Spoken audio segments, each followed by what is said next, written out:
ইতিমধ্যে আমাৰ বিটিচিত উচ্ছেদৰ জাননী কেইবাবাৰো আহিছে।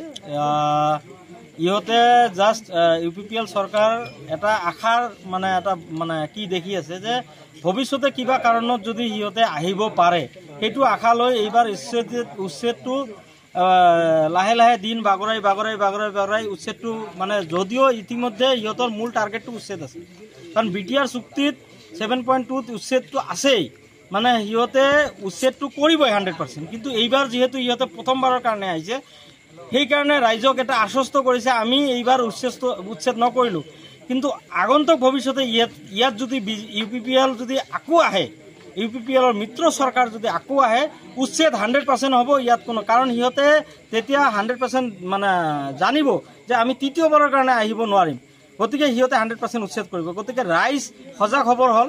গতিকে কিবা কাৰণত যদি ইউপিপিএল আহে, আজিৰ ডেটত যেনেকৈ কৈছে আমি উচ্ছেদ নকৰোঁ, কিন্তু ইতিমধ্যে উচ্ছেদ নকৰোঁ কৈ পেলাই আদানীক মাটি দি পেলাই তাত মানে এটা উচ্ছেদৰ যোজনা চলাইছিল, কিন্তু সেইটো কিবা কাৰণত বন্ধ হ'ল।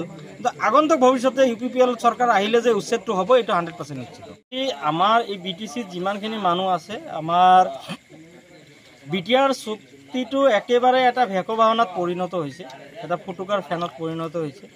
কাৰণ আজিলৈকে বিটিচি চুক্তিৰ জৰিয়তে কামখিনি চলি আছে, আৰু বিটিচি চুক্তিৰ আধাৰত 2003ত যিটো বিটিচি চুক্তি হৈছিল, এই চুক্তিৰ আধাৰত আপুনি যিটো কথা কৈছে যে হাগ্ৰামা মহিলাৰীৰ চুক্তিৰ আধাৰত ইয়াত যিখিনি বাসিন্দা 2003ৰ আগতলৈকে ইয়াত আছিল সেইখিনি ইয়াৰ প্ৰকৃত ভাৰতীয় বাসিন্দা, এইখিনিক জীৱন সম্পত্তি আৰু ন্যায় নিৰাপত্তাৰ দায়িত্বটো হাগ্ৰামা মহিলাৰীয়ে লৈছিল, আগন্তুক ভৱিষ্যতে ল'ব, এইটো 100% নিশ্চিত।